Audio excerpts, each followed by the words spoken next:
Hello everybody and welcome back in another lesson. In the last lesson we saw the mode dial of a camera, whereas today we are gonna talk about exposition and how to fix it when it's wrong. Furthermore, we're gonna see how to change the aperture lens, I mean the diaphragm, and with two small dials.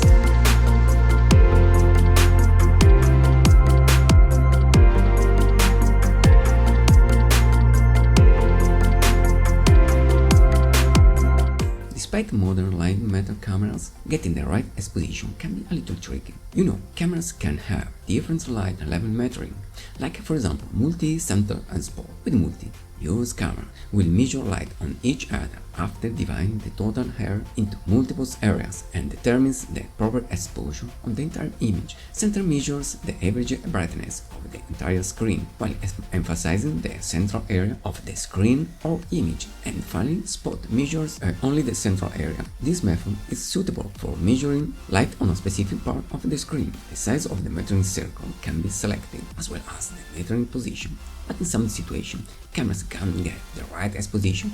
With the exposure compensation dial, we can fix it.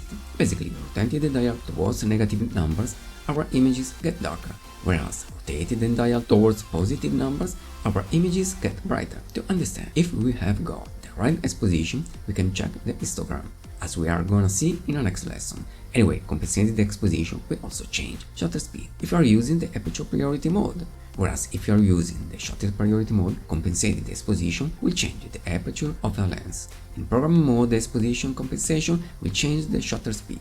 Usually, in manual mode it doesn't make sense because you have to change manually every aspect of a shoot, or you can use it only if you set auto ISO. Changing lens aperture can be done easily using this dial. Usually it's the front dial as well as the rear dial, and it depends on the camera mode used.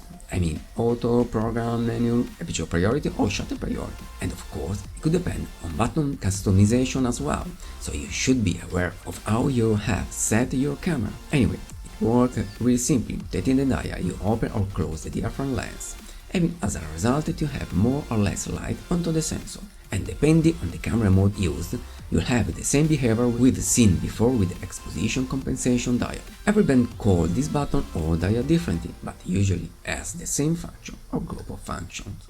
Basically, it controls the focus point on the screen. So, for example, if you're using a spot focus point with this dial, you can move the focus point around the screen. On Sony cameras, where there is this dial, pressing on the center allows you to set the focus point on the center of the screen. Instead of in the Nikon Z9, pressing this dial, the exposition and the focus point will be locked. So, as always, check out the camera user manual to understand all the options available.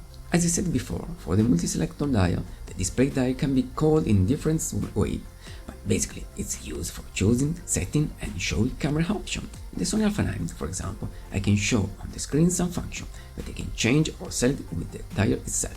Another function is the menu navigation as well as the ISO value selection. The central part of the dial works as an OK button, so to confirm a select option.